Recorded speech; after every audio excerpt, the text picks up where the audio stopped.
Many people experience a lot of confusion when it comes to understanding the nature of this one person in their life. They feel hesitant to call this person a narcissist or the relationship with them a narcissistic relationship because of many factors. One of the factors being the comparison with the relationships they have had in the past or the comparison with a non-narcissistic relationship.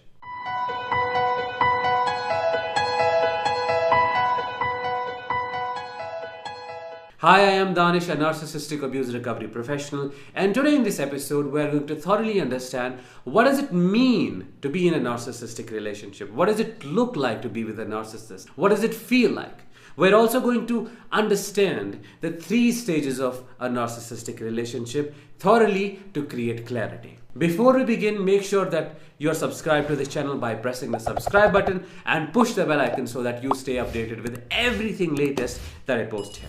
So let's get started. Probably by now you may know that there are 3 stages of a narcissistic relationship, namely idealization, devaluation, and discard.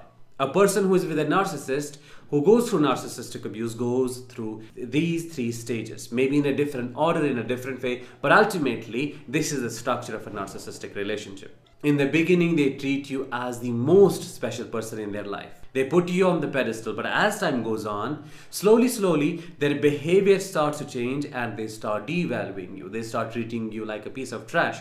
And ultimately, the discard happens. So this is how it is like overall, in a nutshell, to be with a narcissist. But let's dive deep in and let's understand each stage in much more depth to create clarity. Beginning with the idealization, or otherwise called love bombing, a narcissist treats you in the best way possible. They give you the best behavior. They are kind, they are charming, they are present, they are affectionate, they are loving, they are caring. You can imagine anything good and they are that. Basically and essentially, they first study your needs. They see what you're looking for and ultimately they become that, so that you feel that this is the person you were looking for throughout your life. This is the provider of my needs. This is the fulfiller of my dreams. This is the Prince Charming riding towards you. This is your person. This is probably your soulmate. This is how they make you feel in this idealization state. They future fake you. They give you all the dreams to hold on to, but ultimately this is all an illusion. This love bombing in the idealization stage happens just to gain control over your heart and head. And once they gain this control, the devaluation stage starts. Before we even talk about devaluation state, let's try to compare the idealization state in a narcissistic relationship and in a non-narcissistic relationship. In a non-narcissistic relationship, it is quite similar in the beginning because there is infatuation, there is charm, there is this dance that is going on where one person is trying to understand the moves of the other, and then they are trying to know each other's values, belief systems, perceptions, importances, and everything else. And this is the stage where there is intensity, there is a spark that connects these 2 people, that creates this bond, which definitely is weak, but it is quite similar. However, what happens next is quite different. What happens next is something that doesn't happen in a narcissistic relationship. Coming back to the narcissistic relationship, with the beginning of devaluation stage, the narcissist suddenly and abruptly starts losing interest in you. If they were calling you all the time, now they hardly pick up your calls. If they were messaging you all the time, they hardly look at your messages or even reply back. They start ignoring you. The things they called you as to be your qualities become your flaws now. They start putting you down. They start demoralizing you. They start making you think that you are the crazy one, that you are not the person they wanted or they thought you were. Everything takes a U-turn. Essentially, they become the opposite of who they were in the beginning. Everything is gone. That charm is gone. That intensity is gone.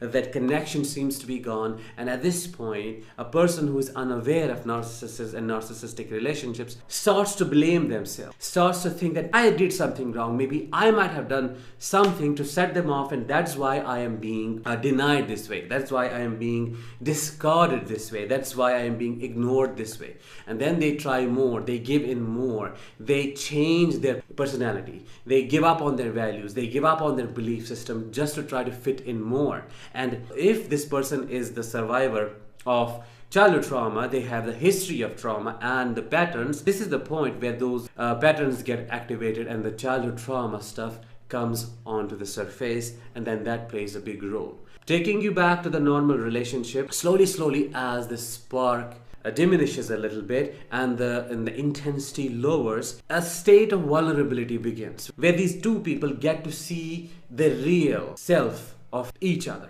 They get to see what lies at the core. They start becoming more comfortable with each other. Probably at this stage they are not calling each other every single hour in a day, or they're not messaging constantly, but they have a stability. That bond has strengthened itself and they have object constancy, which means each of the partner knows that even if this back and forth is not happening within the communication, there exists as a bond which is beyond verbal communication. They feel non-verbally connected. They start trusting each other. The trust, it doesn't need to be displayed through actions or words, essentially. It just is understood. It's known that it is there. And they see this invisible cord that connects both of them. And then the things start easing up a little bit. They start distancing, but distancing in a healthy way. Even in this distancing, they are connected invisibly, which is completely opposite to what happens in a devaluation stage.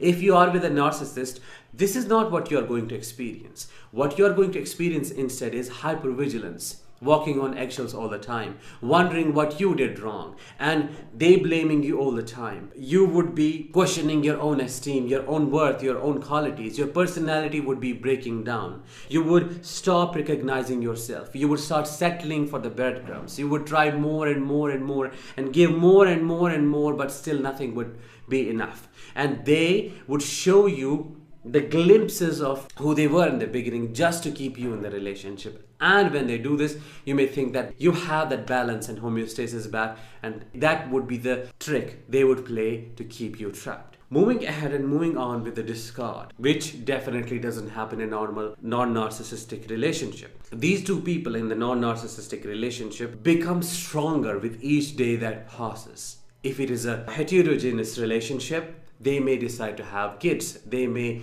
expand their family, and then this love is manifested through the kids they have. And the bond becomes stronger with each year that passes, with each month that goes on, with each day. They get to know each other, but they are not so involved in each other as they were in the beginning or in the middle. Now they are more involved in the creation that they have created, and they connect through them. Coming back to the narcissistic relationship, this is not the case. What happens is, ultimately, slowly, when the narcissist sucks the life force out of you, when they dry you out, when they take all the supply out of you, and it takes years to get to that point, you feel emotionally dead. You have nothing more to give. You are left like a shell of yours. And when that happens, the discard is inevitable. This narcissist then moves to a different form of supply, like a parasite. Even though they also have different sources of supply while they were in the relationship, but let's say the relationship got extended to the point where they had to discard you and you did not leave, but they discarded you. They do this when there is nothing else to take from you. They have taken everything, now you are of no use to them. Essentially, a narcissist treats you like an object. They use and use and use and take everything that they can from this object, and essentially this object expires in their head and they throw it out like a piece of trash, like a piece of furniture that just has no utility now. With a non-narcissistic person, that is never going to happen. Even if you break up, you still know that there's a connection. It is mutual. You are not left wondering, well, if he was nice or if she was so nice, why would he do this and why would he do that? You have crystal clarity around and about who this person was, the person you were with, what their nature was, what their personality was. You do not have this inconsistent compartmentalization in your memories where you have different set of good memories and then the other set is all bad memories and you are sandwiched and confused between the two. That is not what is going on